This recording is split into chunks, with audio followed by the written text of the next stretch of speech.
A Senate inquiry on drone laws is eyeing off Australian airspace for the commercial and recreational use of unmanned crafts.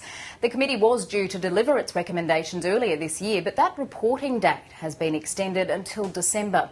It comes in response to increased demand for the technology, particularly among farmers who are using drone infrared mapping to assess crop health.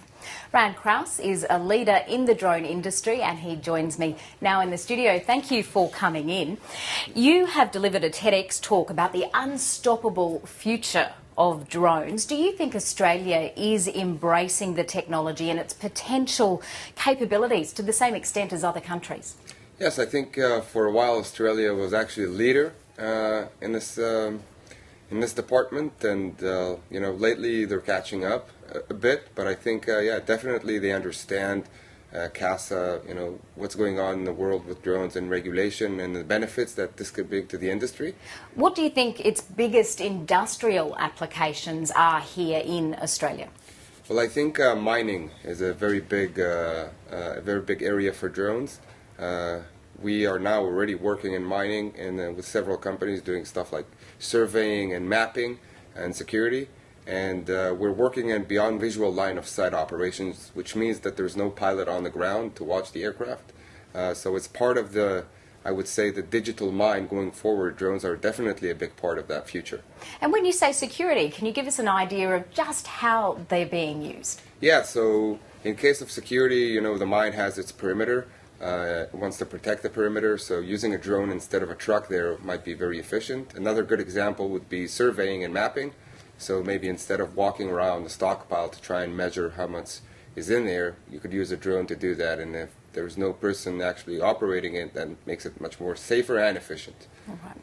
And so in what other ways do you see this technology being used in the future? Well, obviously, I think one of the biggest dreams or idea is package delivery or parcel delivery with drones. We're not there yet.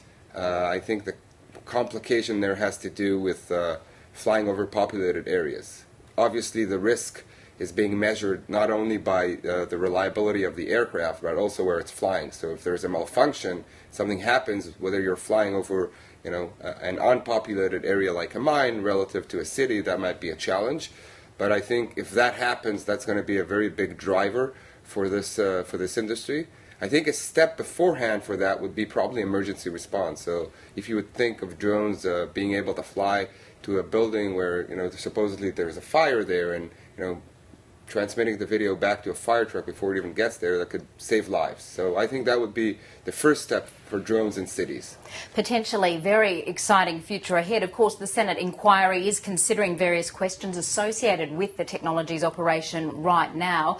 What are the main things that you think need to be regulated for the capabilities to be realised? So I think one of the biggest challenges is what we call the UTM. So basically, it's a layer for drones to fly in. So one of the big challenges is how do you incorporate drones into the already busy airspace with commercial aircrafts and private aircrafts. So to do that, you need to create a layer where there's infrastructure in terms of air traffic control for drones to fly in, and could be controlled by and be integrated into other aircrafts in the airspace. I think that's the biggest challenge for this industry right now. Ran Krauss, great to speak to you. Thank you for coming in. Thank you.